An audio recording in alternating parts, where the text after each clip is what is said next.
नमस्कार. Satara seven news चॅनलमध्ये आपले सहर्ष स्वागत आहे. हिम्मत असेल तर कारवाई करा. कोरेगाव पोलीस ठाण्याविरोधात विधान भवनात आमदार शशिकांत शिंदे यांचा जोरदार हल्लाबोल.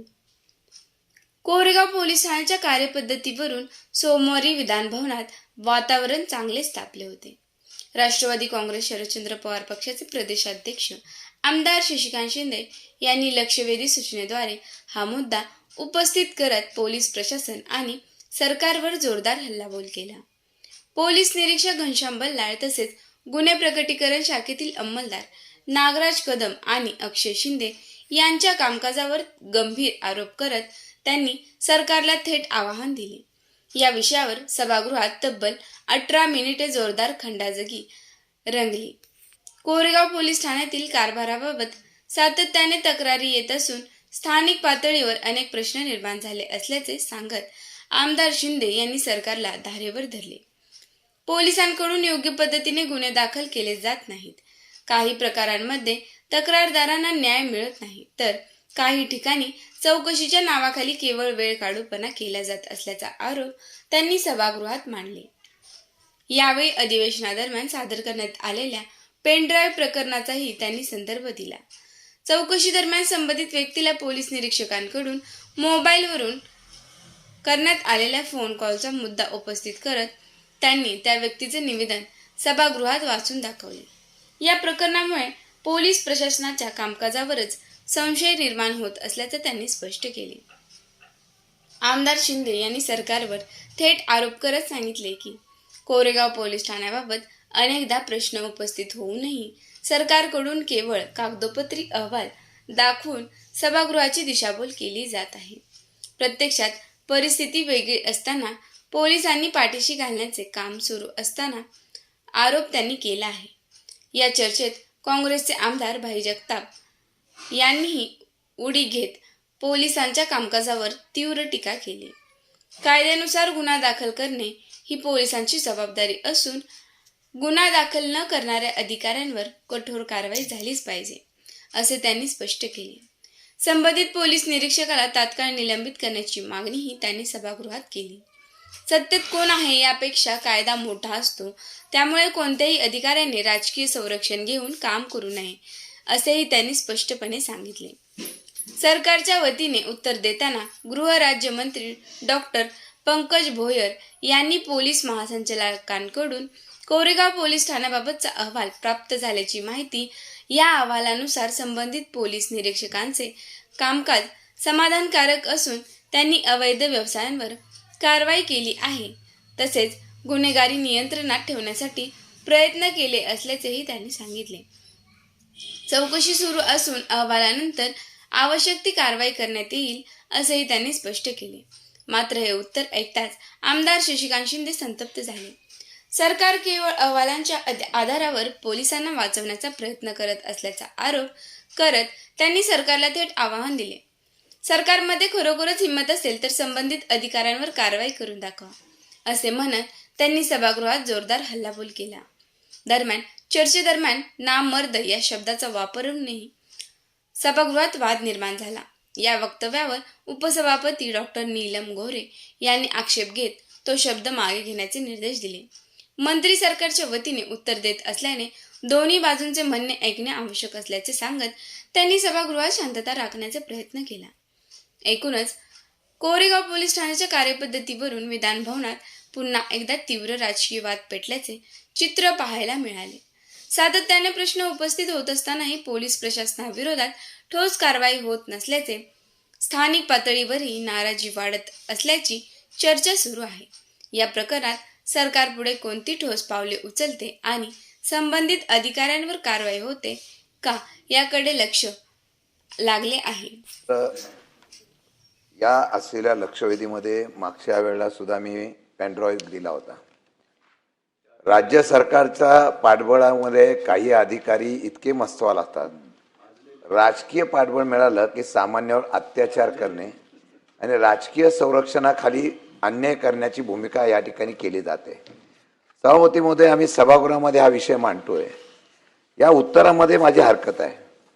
या उत्तरामध्ये त्यांनी ज्यावेळेला स्पष्टीकरण केलेलं आहे या कोरेगावमध्ये नोंदवहीमध्ये जे अंमलदार अवैध धंद्यावर कारवाई करण्यासाठी गेले होते त्यामध्ये कोणी ड्युटीवर कर्मचारी तिथे उपस्थित नव्हता आणि त्या कोणत्याही कर्मचाऱ्याचा उल्लेख कागदोपत्री ही रॅकेट आहे.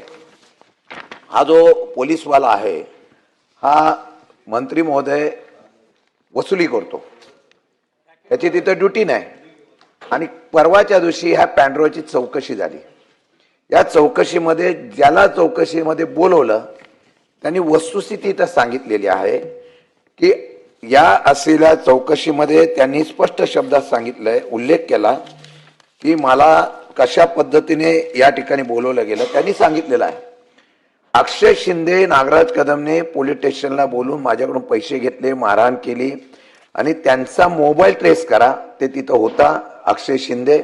आणि त्याचबरोबर या संदर्भामध्ये सीडीआर जरी चौकशी केली तर तो तिथं होता हे सिद्ध होईल. स्वतः ज्यांनी तक्रार करायला बोलवलं त्यांनी तुमच्या डीवायएसपीकडे स्टेटमेंट दिले आहे. मग ही स्टेटमेंट दिलेल्या असताना या स्टेटमेंटमध्ये तो तिथं नव्हता असं सांगणं म्हणजे उत्तरामध्ये विसंगती आहे. खोटं उत्तर कोणी दिलं त्याच्यावर पहिली कारवाई करणं गरजेचं आहे. सभापती महोदय, दुसरं उत्तर आपण दिलेलं आहे. त्या उत्तरामध्ये आपण सांगितलं की अमुक अमुक रमेश सीताराम साकवाळ आणि तिथले सरपंच हे तिथे गेले असताना त्यांच्यावर मारहाण झाली. 2च व्यक्ती होत्या, त्याच्यात 18 लोकांची नावं निवडली. त्यांनी सांगितलं सीसीटीव्ही फुटेज, मी स्वतः मोर्चा काढला होता, सीसीटीव्ही फुटेज चेक करा. सीसीटीव्ही फुटेज घेतलं नाही. मी एसपींशी बोललो, डीवायएसपींशी बोललो, ती चौकशी तुम्ही डीवायएसपींकडे लावली. ते डीवायएसपी काहीच करू शकत नाही, एसपीच काही करू शकत नाही. अशी वस्तुस्थिती असताना आपण तिथं सांगितलं की ही कलमं लावली. ज्यांनी मार खाल्ला, जो ऍडमिट होता त्याच्यावर गुन्हा दाखल झाला आणि ज्यांनी मारलं त्याच्यावर काही खर्चटलं नसताना त्याच्यावर गंभीर गुन्हा दाखल करून या लोकांना अद्यापही अटक केली नाही. हे साधे 2 प्रश्न ते उत्तरामध्ये तुम्हाला यामध्ये दिसून येत आहे की या फौजदारांचा कशा पद्धतीने कामकाज सुरू आहे. अवैध धंदे बाकीच्या सगळ्या व्यवसायावर या ठिकाणी त्यांचा आशीर्वादामुळे क्राईम वाढलेला ही वस्तुस्थिती आहे. मी म्हणतो म्हणून नव्हे, तुमच्यात हिंमत असेल तर परवाच्या दिवशी सुद्धा 4 अल्पवयीन मुली या गेल्या 2 महिन्यामध्ये या ठिकाणी गेल्यानंतर पालक त्या ठिकाणी तक्रार केला, गेल्यानंतर त्यांची तक्रार घेतली नाही. एक घेतला कबूल करतो, धाडस वाढतंय. परवाच्या दिवशी सुद्धा एक मुलगी गेली आणि तक्रार करा आई वडील गेल्यानंतर त्यांची तक्रार घेत नाही. म्हणजे हे प्रकार जे वाढायला लागलेले आहे. एका मुलीने आत्महत्या केली, तिला छेडतायत म्हणून. आणि बिंगो या सगळ्या याला पूर्णपणाने हप्तेबाजी चालू आहे. पूर्ण त्या ठिकाणी आशीर्वाद आहे, त्याला पाठबळ आहे राजकीय. मला कल्पना आहे तुमच्यात हिंमत असेल कारवाई करून दाखवा आणि जर नसेल तर याच्या पुढे कुठला गुन्हा घडला तर त्याची सरकार जबाबदारी घेणार आहे का, ही आरोप मी सत्याने करतोय. एसपींच्याकडे तक्रारी गेल्या, मोर्चे गेले, डीवायएसपी कडे गेल्या, कोणीही काही करू शकत नाही. कारण माझा गॉडफादर कोणतरी इथं सरकारमध्ये बसलेला आहे. हा भ्रम त्या अधिकाऱ्याचा आहे. मोर्चामध्ये तुम्हाला खोटं सांगत नाही, एखाद्याने घोषणा दिली पोलीस स्टेशन मधून, तो माणूस पीआय त्याच्यावर धावत गेला. कोणी आवाज दिला मला सांगा. आमच्या समोर अशा प्रकारची दादागिरी एखादा पीआय करतो. आणि मी मागेही सांगितलं माझा काही संबंध नसता माझ्या घरी हा पोलीस हवालदार गेला. एक आरोपी आहे ज्याच्यावर आरोप झाला म्हणून सांगलं तो माझ्या बंगल्यात आहे का चेक करायला गेलाय. ही दादागिरी आहे. विरोधक आहे म्हणून आम्ही बोलतोय असं नाही. 35 वर्षाच्या कालावधीमध्ये एकदाही आम्ही एखाद्या अधिकाऱ्यावर तक्रार केली नाही, आमचा इतिहास आहे. परंतु दुर्दैव असा आहे की एखादा अधिकारी एवढा मुजोरपणाने वागत सुद्धा सातत्याने त्याच्यावर तक्रार होऊन सुद्धा कारवाई केली जात नसेल. गुन्ह्याची यादी तुमच्याकडे पाठवतो, पेनड्राईव्ह तर पाठवला, यादी पाठवतो, कलमा सकट, वेळे सकट सगळा, आणि त्या असलेल्या पीडित मुलीच्या वडिलांनी दिलेली स्टेटमेंट पाठवतो. त्या मुलीला जर तिथं संरक्षण देण्याच्या संदर्भातली मागणी करताना त्या मुलाला आणि त्या वडिलांना जर त्या ठिकाणी दादागिरी केली जात असेल पोलीस स्टेशनला, ते किती गांभीर्याने आहे. म्हणून सरकारच्या त्यांना कारवाई करण्याची हिंमत आहे का. आणि या सर्व गोष्टीची मी पुराव्यासकट देतो. चौकशी करून त्या अधिकाऱ्यांची सातारा जिल्ह्याच्या एसपी कडून चौकशी काय होणार नाही. तुम्ही त्या ठिकाणी वेगळ्या सचिवाच्या माध्यमातून ही चौकशी करून जे काय एसीएस होमच्या वतीने आपण चौकशी करून त्याच्यावर कारवाई करणार का. आणि त्याच सत्य आढळल्या त्याला निलंबित करून त्याच्यावर कारवाई करणार का, एक प्रश्न. आणि या असलेल्या तक्रारीची पूर्णपणाने माहिती घेऊन जी माहिती आम्ही देतो ती सत्य मानून, त्यात जर चुकीचं असेल तर मी माफी मागेल, पण सत्य असेल तर कारवाई करण्याचा आपण धाडस दाखवणार आहात का? सभापती महोदय, सन्मान्य शशिकांत शिंदे साहेब या सभागृहाचे ज्येष्ठ सदस्य आहेत. त्यांचं म्हणणं आहे की सातारा जिल्ह्यातल्या कोरेगाव पोलीस स्टेशन अंतर्गत असलेल्या कर्मचाऱ्यांच्या मार्फत, अधिकाऱ्यांच्या मार्फत त्या ठिकाणी पदाचा गैरवापर करून मनमानी कारवाया करणे, कोणताही गुन्हा केलेला नसताना निरपराध लोकांवर त्या ठिकाणी खोटे गुन्हे दाखल करणे, अशा पद्धतीचं कामं करण्यात येते. आणि दुसऱ्या साईडनी असं पण आहे की त्या मोठ्या प्रमाणात त्या ठिकाणी अवैध धंदे वाढलेले आहे. शिंदे साहेब, या ठिकाणी ऑलरेडी दारूबंदीचे जवळजवळ 53 गुन्हे दाखल करण्यात आले आहे आणि 53 त्या ठिकाणी केसेस दाखल करण्यात आलेले आहे. जुगाराचे 51 गुन्हे दाखल करण्यात आले आहे, 51 जणांवर गुन्हे उघड झाले आणि जवळजवळ 53 लोकांवर त्या ठिकाणी आरोपी देखील करण्यात आलेले आहे. या संदर्भात पोलीस महासंचालक यांच्या मार्फत आपण अहवाल मागून घेतला, कारण आपण प्रश्न देखील उपस्थित केला होता याच्या आधी ह्या संदर्भात. ह्याच विषयानं आपण प्रश्न उपस्थित केला होता. पोलीस महासंचालक महाराष्ट्र राज्य मुंबई यांच्याकडून जो अहवाल शासनास प्राप्त झाला आहे, त्यांचं म्हणणं आहे की ह्या ठिकाणी प्रभारी म्हणून कार्यरत असलेला अधिकारी हा जो त्या ठिकाणी पोलीस स्टेशनचा कार्यभार स्वीकारला आहे, त्यांनी कार्यभार स्वीकारल्यापासून त्या हद्दीतील अवैध धंद्याचे समूळ उच्चाटन करण्याच्या अनुषंगाने वेळोवेळी प्रतिबंधात्मक आवश्यक ती कारवाई केली आहे. अवैध धंदे करणाऱ्या गुन्हेगारांच्या कृत्यांना आळा घालण्याचा प्रयत्न करण्याचा निदर्शनास आला आहे, असा अहवाल पोलीस महासंचालक महाराष्ट्र राज्य यांच्यातर्फे त्या ठिकाणी आला. तरी देखील आपण सभागृहाचे ज्येष्ठ सदस्य आहात, आपण दिलेली माहिती देखील त्या ठिकाणी खोटी राहू शकत नाही. आपण एक पेनड्राईव्ह दिलेला आहे आणि आपण स्वतः सांगितलं की त्या पेनड्राईव्हच्या माध्यमातून जे काही त्या ठिकाणी कार्यवाही, चौकशी त्या ठिकाणी सुरू झालेली आहे. ह्या चौकशीचा अहवाल आल्याबरोबर जर का संबंधित व्यक्ती दोषी असेल तर निश्चितपणे कारवाई करण्यात येईल. सांगतो. ही अजून एक माहिती आपण दिली, बरोबर आहे. एक माहिती आपण दिली की चार अल्पवयीन मुली गायब असल्याची माहिती आपण त्या ठिकाणी दिली आणि तक्रार दाखल होत नसल्याची देखील आपण माहिती दिली. आपण ही माहिती दिली, ह्या अनुषंगाने लवकर तात्काळ चौकशी करण्यात येईल आणि जर का त्या मुली गायब झाल्या तर गुन्हा दाखल करण्यात येईल.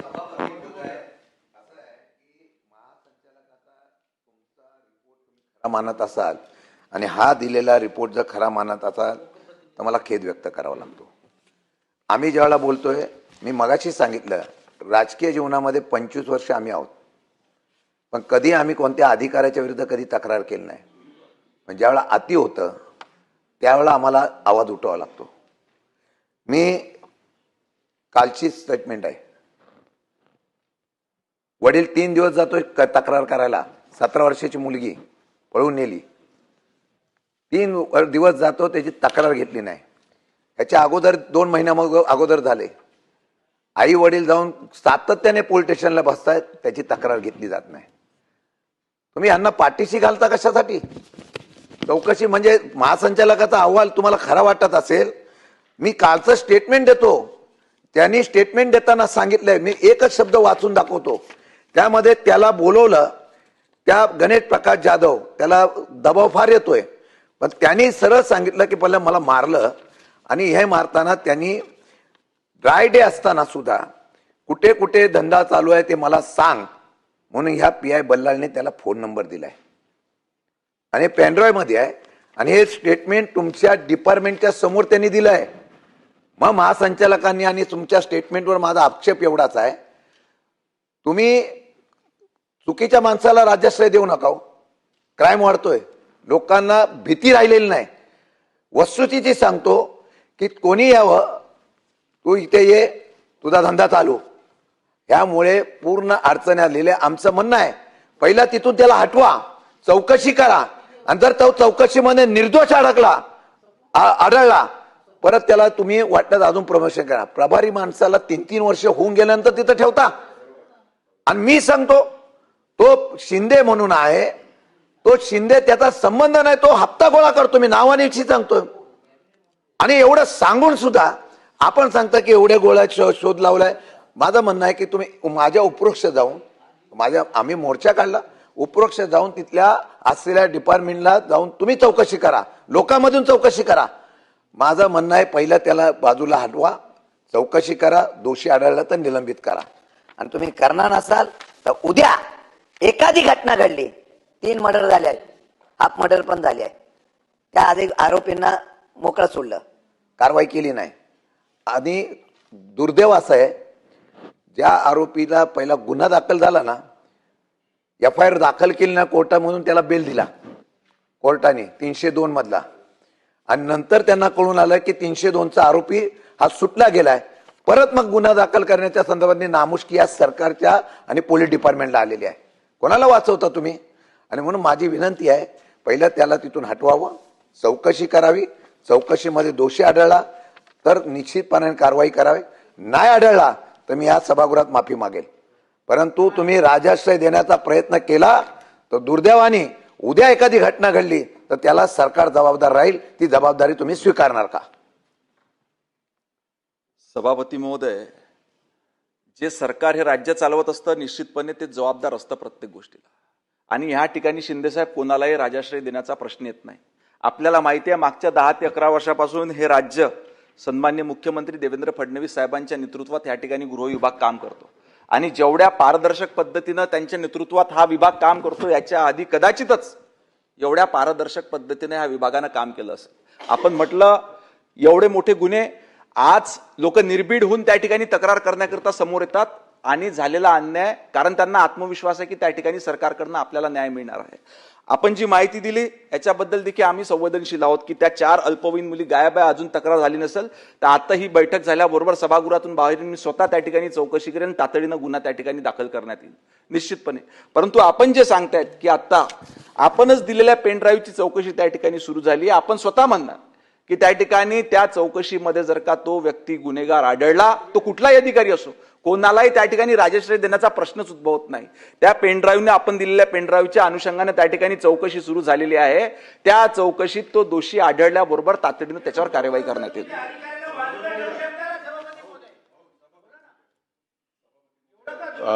आभारी आहे आपला आभारी आहे, कारण मंत्री महोदय, आपण बऱ्यापैकी सगळ्या प्रश्नांना उत्तरं देण्याचा प्रयत्न करत आहात. 2 गोष्टी आपल्याला मान्य कराव्या लागतील. त्या अशा, आपल्या जागा बदलतील इकडून तिकडून, परंतु अशा पद्धतीने असे मस्तावलेले जे लोक आहेत त्या लोकांना कायद्याची भीती राहिली पाहिजे. साधं आता सांगितलं की त्या अल्पवयीन मुलींना झालं तर आता हे संपल्यावर आम्ही आदेश देऊ. आपला कायदा आहे, सुस्पष्ट कायदा आहे, आणि तो कायदा हे सांगतो की एखाद्या महिलेने तक्रार दिली तर ती खरी समजून नोंदवायलाच हवी. हा आपला कायदा आहे. आणि ती जर नोंदवली नाही तर त्याला तात्काळ तिथून निलंबित करा, असाही कायद्यामध्ये प्रोव्हिजन आहे. आणि ह्या सगळ्या गोष्टीमध्ये हे सगळं सुस्पष्ट असताना मी बाकीच्या सगळ्या गोष्टी तर त्यांनी सांगितले. ते स्वतः मंत्री राहिलेले आहे आणि त्यांनी स्वतः त्या सगळ्या याच्यामध्ये काम केलेलं आहे. तुम्ही तुमच्या चौकशीचे जेवढे निकष आहेत ते सगळे लावा, आमचा त्याला अजिबात आक्षेप नाही. परंतु अल्पवयीन मुलीचे पालक पोलीस स्टेशनमध्ये येऊन बसतात, याच्यापेक्षा वेगळं तुम्हाला काय कारण लागणार आहे त्याला निलंबित करण्यासाठी? त्याची चौकशी होत नाही. कायद्यातच आपल्या प्रावधान आहे ते. आपण कायदा बनवला त्यावेळेलाच तो तितका सक्षम बनवला, कारण याच्या अगोदर अनेक गोष्टी अशा घडल्यात. आणि म्हणून माझे 2 स्पेसिफिक प्रश्न आहेत. एक, तिथे माझ्या माहितीप्रमाणे ॲडिशनल CP यांनी सुद्धा SP-ने गुन्हा दाखल करण्यासाठी काल SP-ने सांगितलेलं आहे. जी अधिकची माहिती ती आपल्याला सुद्धा असेल, कारण आपण ब्रीफिंग घेताना घेतली असेल ती. पण आपल्या प्रचलित कायद्याप्रमाणे अल्पवयीन मुलींचा झालेला जे जे गुन्हे झालेले आहेत ते गुन्हे दाखल न करणाऱ्या त्या इन्स्पेक्टरवर आपण तात्काळ त्याला निलंबित करणार का? आणि त्याला तिथून निलंबित करून त्याच्यावर हे सगळे आपले कायदे धाब्यावर बसवणाऱ्या या अधिकाऱ्याला निलंबित करून ह्या सगळ्या गोष्टीची आपण चौकशी करणार का? भाई जगताप, आपण जी माहिती दिली अगदी बरोबर आहे. आपल्या इथं कायद्यातच तरतूद आहे की जर का अशा पद्धतीनं कुठल्या महिलेनं तक्रार दिली तर त्याची दखल घेऊन तातडीनं गुन्हा दाखल करावा लागतो. जर का अशा पद्धतीनं गुन्हा दाखल झाला नसेल, याची माहिती घेऊन मी तुम्हाला काय म्हणतो याची माहिती आम्हाला तर घेऊ द्या ना. मी तुम्हाला काय म्हणतोय, नाही असं आहे, नाही असं नाही.